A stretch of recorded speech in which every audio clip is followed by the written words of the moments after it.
పిల్లలు లేని మమ్మకారాన్ని చేద్దా ఎత్తుకున్నాడట.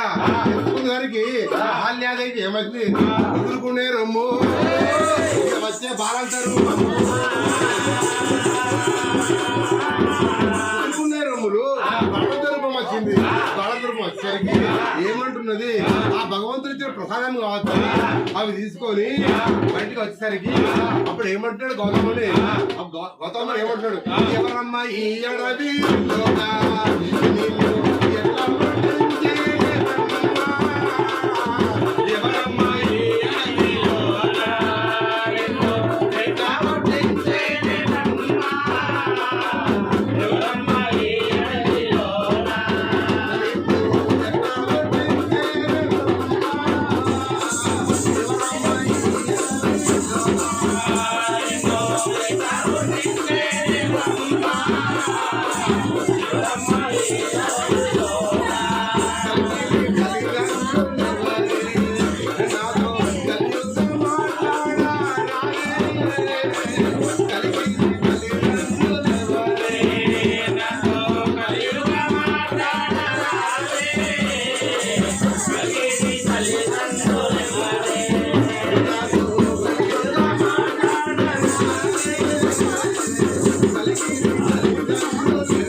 గుర్తు పట్టకుండా